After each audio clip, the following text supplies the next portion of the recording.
Welcome to Succes Verzekerd, a video podcast by Vanbreda Risk Benefits, in which we talk to insurance experts about new risks and continuity challenges for businesses. Today, my guest is Dirk Maes, and he's an expert in maritime insurance. Welcome, Dirk. Let's start with a specific example. Can you give us a practical example of a maritime insurance? Marine insurance broadly covers just about anything that is related to transport of passengers by ocean vessels and of cargo by all means of conveyance, road, rail, air and ocean shipments. If we, for instance, look at the bread we daily eat, there's been marine insurance involved at many stages. The grain was purchased from a foreign company who grew the grain. It was carried to the port of shipment into a truck or a railway car. It was loaded into the vessel. The vessel had to sail to the port of destination. Cargo was unloaded, stored in a port warehouse, awaiting delivery to final destination. So all those actors who intervene in that logistical supply chain have to be covered and insured in order to get us our daily sandwich in time. Yeah, and what makes marine insurance so different from traditional insurances, like the insurance for my house or for my car? Marine insurance is dynamic and international by nature. It's based on a multitude of underlying contracts, often based on foreign law systems or on international conventions.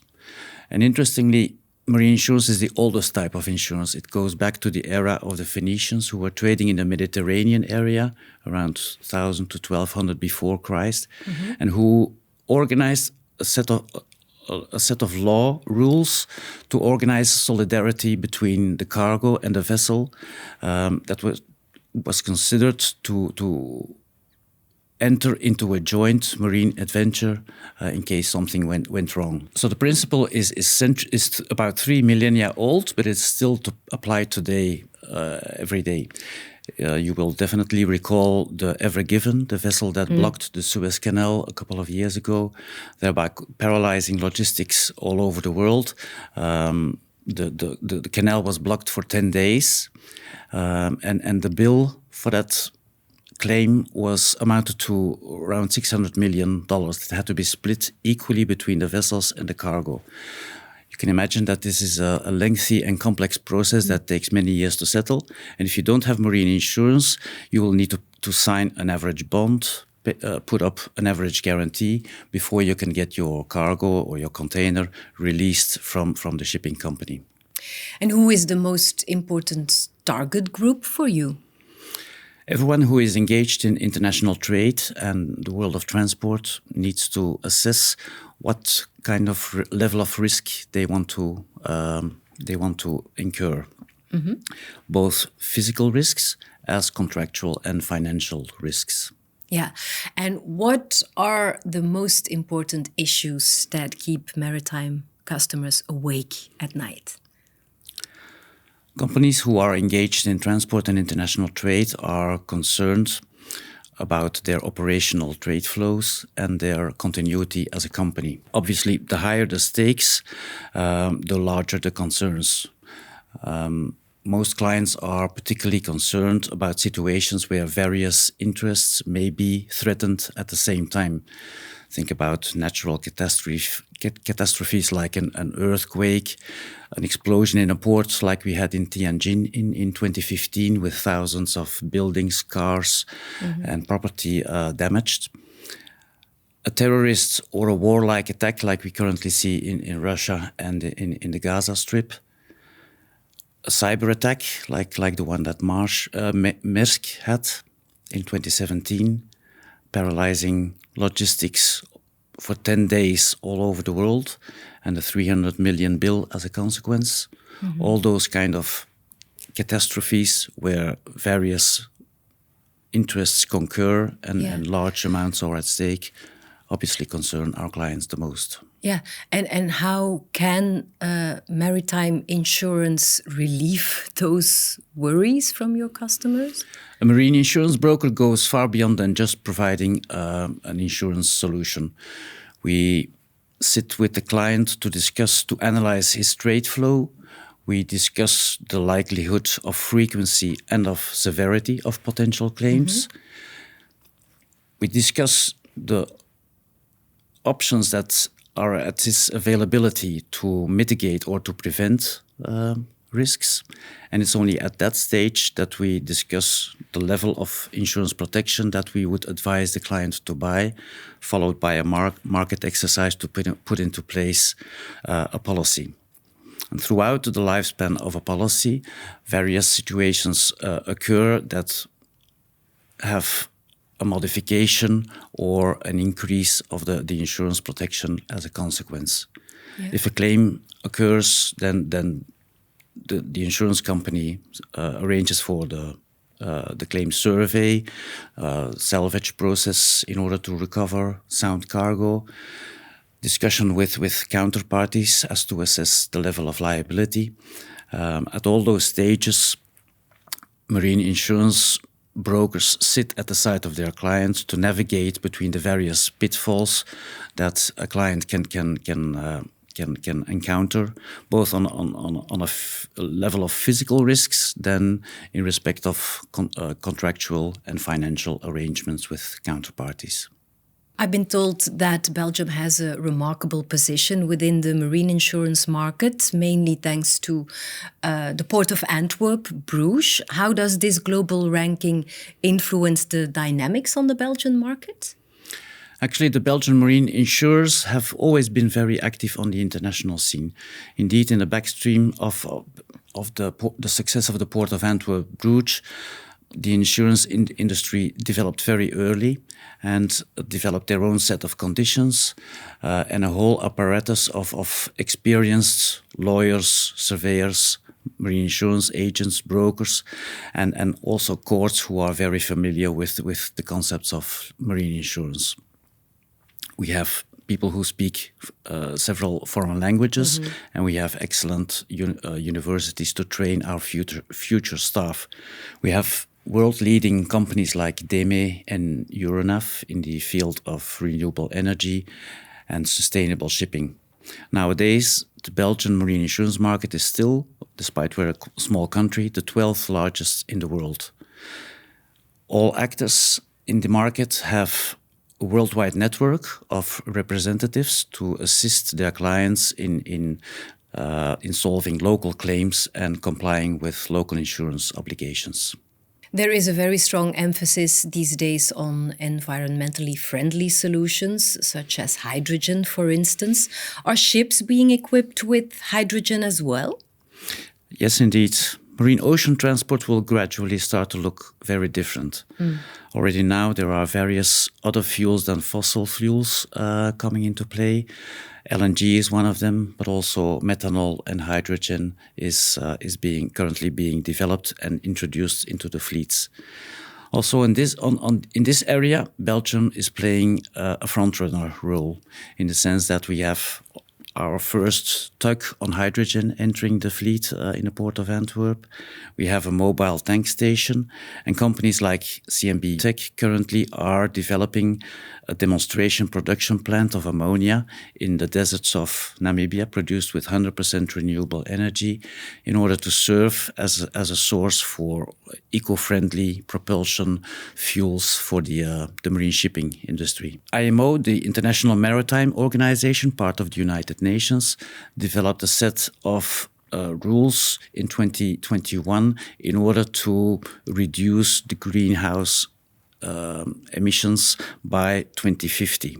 As a consequence of that, the vessels had to comply with new regulations saying that the fuel had to have lower sulfur content, lower than 0.5%. And how is the industry adapting to these changes and requirements? Well, these are all developments that marine insurance needs to incorporate into their actuarial models. Marine hull insurers on a worldwide level have agreed to assess the level of emission of the fleets of their clients and have agreed to disclose the global footprint of the vessels in their portfolio. Each insurer has a view on the risks attached to this new technology and will adjust its set of conditions and premium accordingly. The EU has the ambition to be carbon neutral by 2050. How does this affect marine insurance coverage? Sustainable shipping is one of the main focus points for the marine insurance industry. On a cargo level, the appetite for insurers to insure fossil fuels such as oil and particularly coal has reduced significantly. New sustainability regulations in the EU aiming for a net zero greenhouse gas emission by 2050 have led to new regulations such as, amongst others, the CBAM regulation, whereby importers of goods into the EU will be taxed to compensate for emission-heavy imports in order to compensate and to avoid unfair competition with producing companies within the EU that need to comply with stricter environmental regulations. Importers of certain products, such as cocoa, for instance, will need to demonstrate that the goods they are importing have not been sourced from land that has been deforested or turned into land for agricultural purposes before 2021. The marine insurance industry will need to contribute to achieving those ambitious targets by ensuring compliance with the regulations and provide visibility and transparency into the new taxation that is based on the distance that the product has traveled. At the same time, innovative technologies bring along new types of risks, such as, for instance, the risks of electrical batteries in cars. Transport of cars has always been quite difficult in the sense that a ro-ro car vessel is like a giant car park with no compartmentalization and the cars being parked very close to each other. The introduction of electrical batteries has further aggravated that risk in the sense that it takes much longer and much more effort to extinguish a fire that is occurring into a battery of a car, much more than any other parts of the car. Some insurers have withdrawn from that risk. Others have seen an opportunity and tried to develop a specific set of conditions, premium and prevention measures in order to manage and control that type of new risks. Inland shipping is getting increasingly popular. How does this affect marine insurance? A lot is happening in inland shipping, where there, particularly in Belgium, used to be a lot of family-owned companies with the captain at the steering wheel being at the same time the owner of the company. This is gradually changing and more professionally run companies entering the market. There's a lot of investment in the industry in order to move towards a modal shift towards inland shipping, and a lot of subsidies to invest in more eco-friendly propulsion systems. All the vessels are being replaced with newer and better quality vessels, which has a positive influence on the loss statistics for that type of business that are improving. We now see inland vessels coming into the fleet equipped with electrical battery power packs and hybrid propulsion systems. Semi-autonomous shipping, where ships are being steered by a captain in a remote control room with a joystick, is also an important development for the industry. Also in that area, Belgium is playing a leading role. We have a control room in the center of Antwerp where various vessels are being equipped.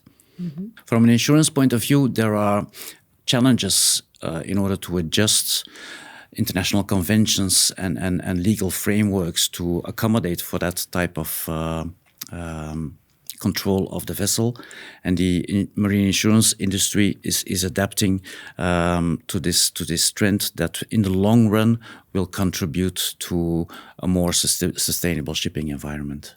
How is marine insurance affected by the very unstable political situation in some parts of the world, for instance in Ukraine or in Gaza? In both cases, we see that geopolitical conflicts lead to international trade being targeted as a weapon in those conflicts. When the war broke out in Ukraine almost 2 years ago, several vessels got blocked with cargo being loaded, awaiting to be shipped out.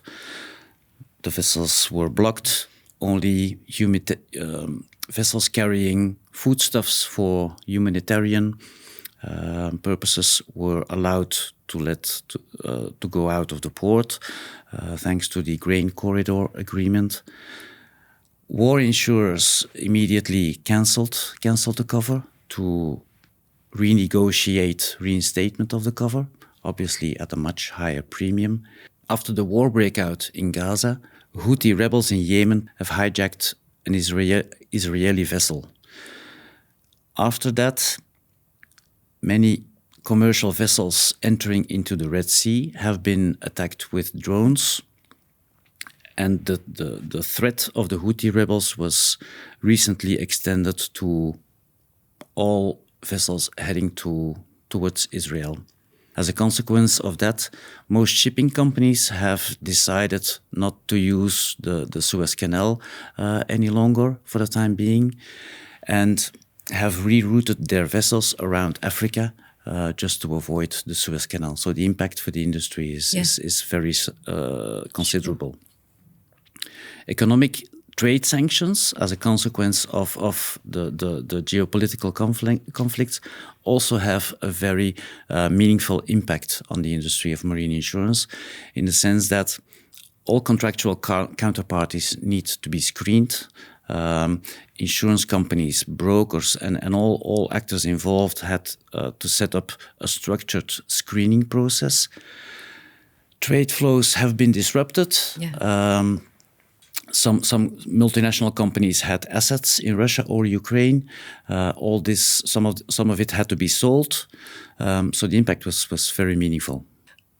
Marine insurance seems very diverse for me. What are the elements determining the cost for marine insurance?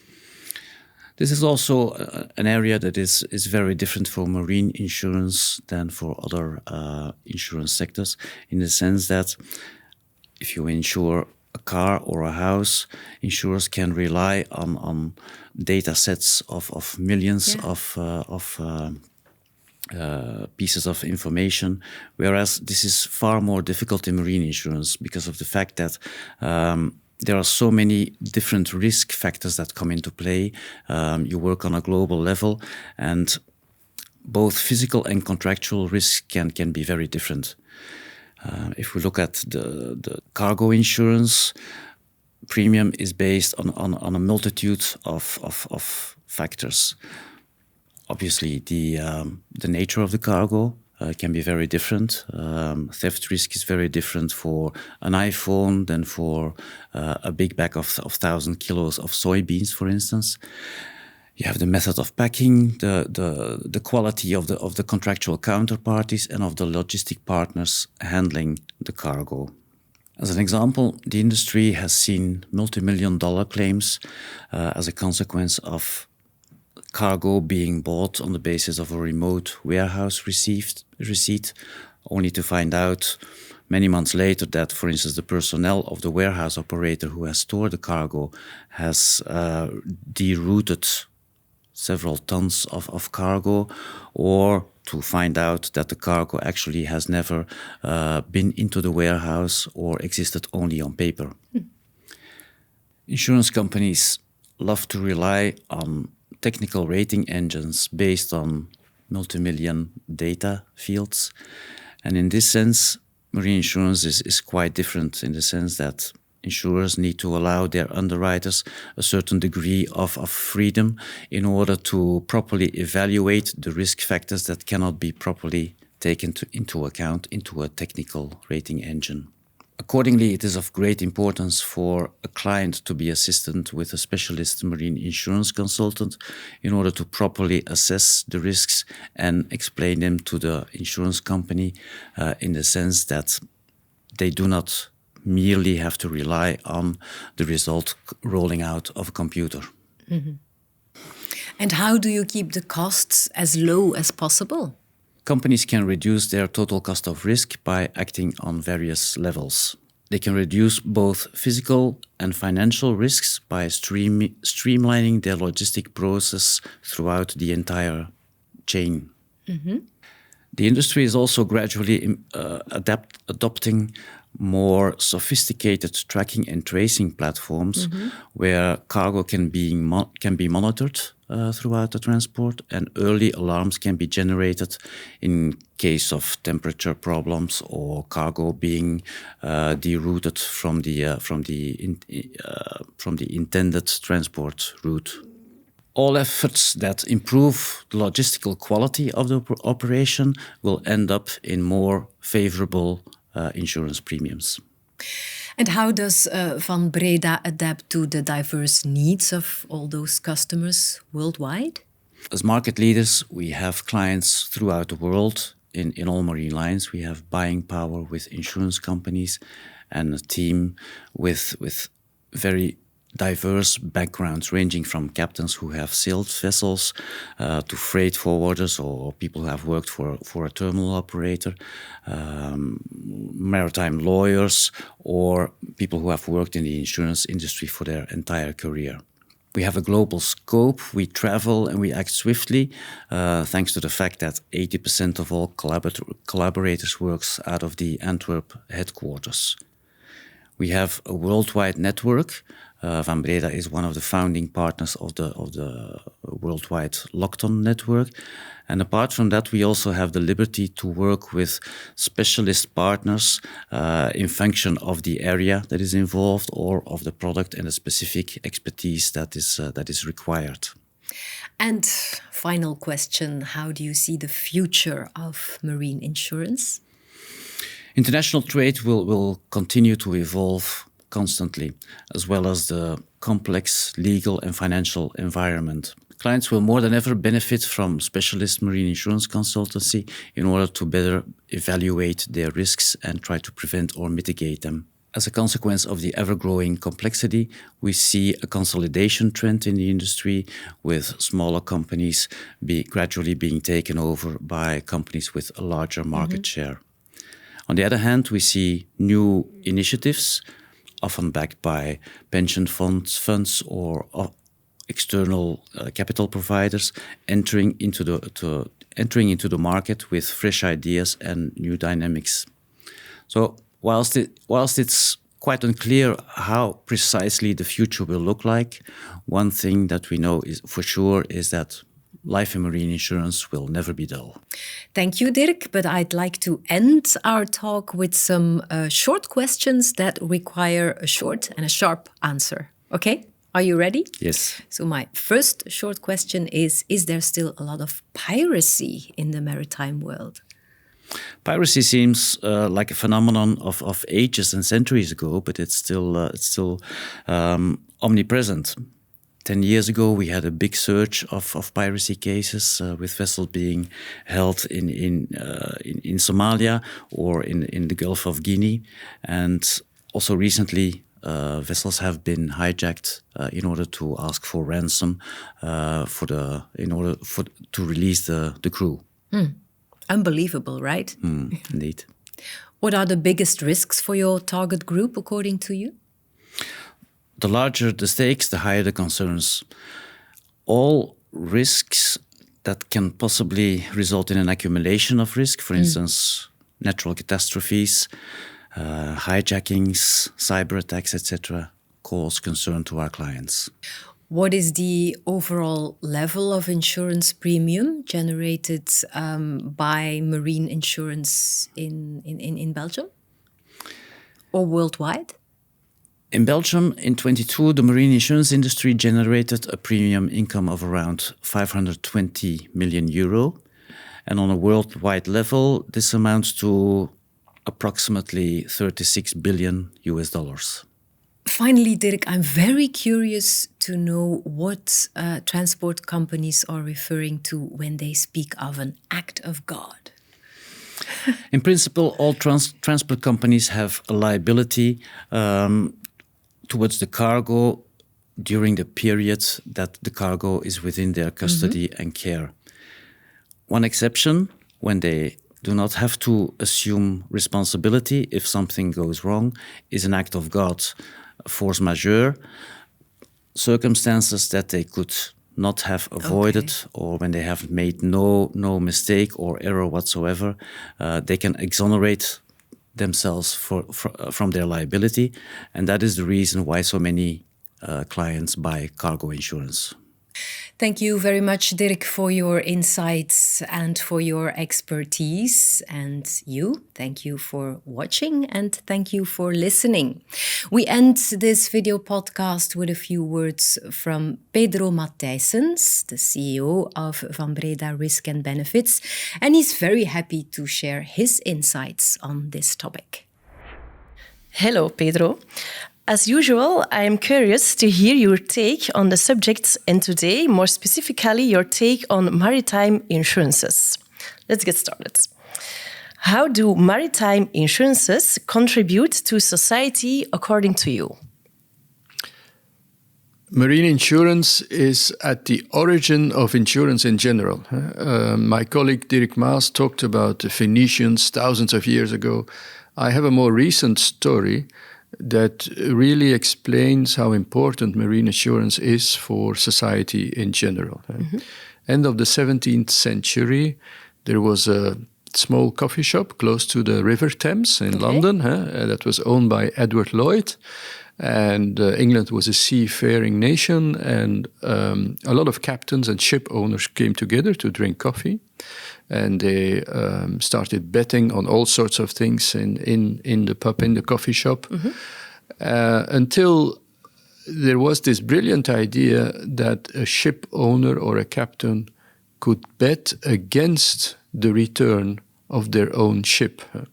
So what they did is they put, let's say, £1,000 on the table, and they said, if my ship does not return from India or China, I lose the £1,000. It's lost. If my ship doesn't return, I get refunded with the money of all the bets so that I can buy a new ship and I can recruit a new crew. And that was the origin of commercial insurance.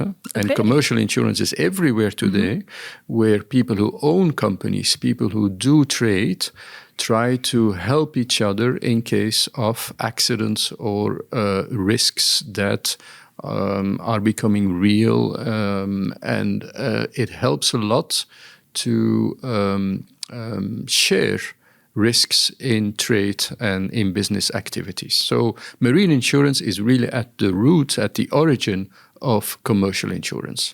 Okay, thank you. Very insightful. What are the key takeaways for you from this podcast episode? The key takeaway for me is that there is a special place in marine heaven for Antwerp. That Antwerp, in Antwerp we have a tradition. We are the 12th marketplace for marine insurance. We have large ship owners like Euronav, CMB, Exmar. We have academic education of legal practitioners, lawyers in maritime sciences. We have a special school for captains. And this is something we really have to cherish in Antwerp. Okay. Did this podcast episode taught you anything new about maritime insurances? And if so, what was it? Absolutely. And it's all about the risk of electric cars and transportation of electric cars on ships. Yeah, a new phenomenon. Yeah, the batteries. And what I understood is once